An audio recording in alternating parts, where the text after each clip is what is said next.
Hi, my name is Matthew Corey, Republican candidate for U.S. Senate, Connecticut.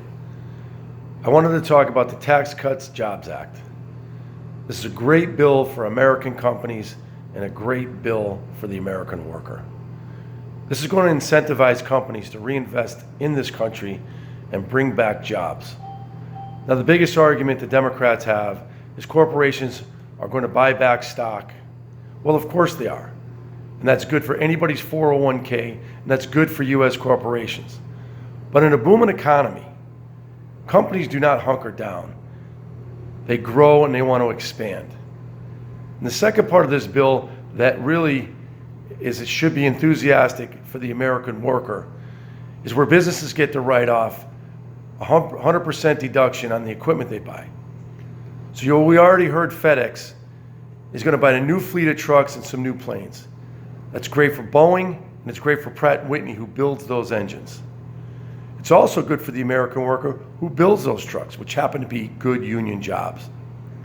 So if you're a company like a construction company, a manufacturer, or you want to rehab your building, these are all good jobs for the American worker. Who builds tractors, harvesters, payloaders, bulldozers, dump trucks, tractor trailers? Union workers. This is great for the country. It's great for union jobs. Unfortunately, here in Connecticut, we're losing those type of jobs because of failed liberal policies. But we're going to bring them back. But let's hear a little snippet from Senator Murphy. It seems like it's going to have such negative political consequences. How is this a rational vote for them, even with their donors being pushy? Yeah, listen, great question. It doesn't seem to be rational. But I go back about 6 months.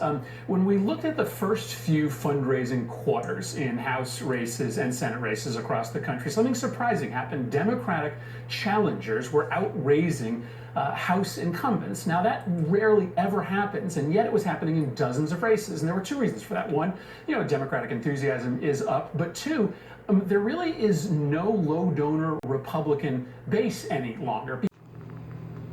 Well, Senator Murphy, if you have connections to those big donors that are donating to the Republican Party, I would sure like their phone number, because I'm sure not getting that. But if you look at your PAC that's raised over $1 million from some of the largest corporations on Wall Street, JP Morgan Chase, Goldman Sachs, Travelers, Hartford Financials, and especially those big pharmaceutical companies that are causing the opioid epidemic has donated to your campaign also, sir. So I don't know where you're coming up with the big donors, but please share your phone number, because I'd like to have a little bit of that for a fair competitive race. Let's listen on. If your prediction is right and Democrats do take the House and Senate after the midterm elections, do you think that Democrats would try to overturn this bill? Absolutely. We have to. I mean, given the assault that's occurring here, especially on the East and the West Coast, I would hope that we would take a look at the entirety of the bill. Listen, the corporations in my state, they wanted a corporate tax cut, but none of them were expecting to have the corporate tax rate dropped to 20%. They would have been thrilled if they got the tax rate below 30%.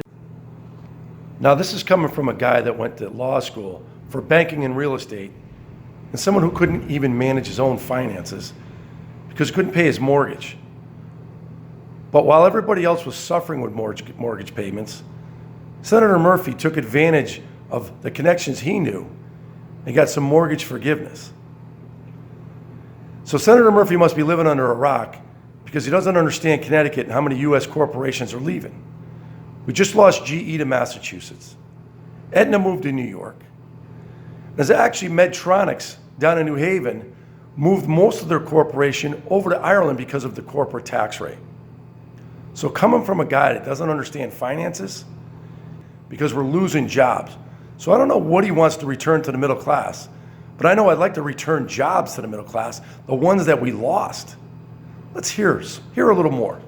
And so there is plenty of room to go back into this bill to make up some money and return it to the middle class and the working class that's losing out here. And of course, what we haven't talked about is the repeal of the individual mandate, which is going to increase everybody's premiums by 10% compounding every year, so that conveniently in year 7 of this bill, your premiums will have doubled and your standard deduction will have gone back to its previous levels. Okay, Senator Murphy, our premium has already doubled, and I would enjoy if my insurance went back to the previous premiums that I was paying. And 13 million Americans are going to have a choice whether to buy insurance or whether not to buy insurance. And hopefully, if we can repeal this law and make more competitive in the free market system for insurance companies and get the regulators out of the way and at least be able to buy insurance across state lines, maybe we can afford insurance. I'm fighting for the working class in the state of Connecticut, and I'm fighting to bring jobs back. You have to at least run a business to understand what it is businesses need. My name is Matthew Corey, Republican candidate for U.S. Senate. Miley and myself would like to wish everyone a very Merry Christmas, Happy Hanukkah, or whatever holiday you celebrate this festive season. And please keep our brave military men and women our thoughts and prayers, and anybody that's in harm's way. Thank you, and God bless you. And God bless America.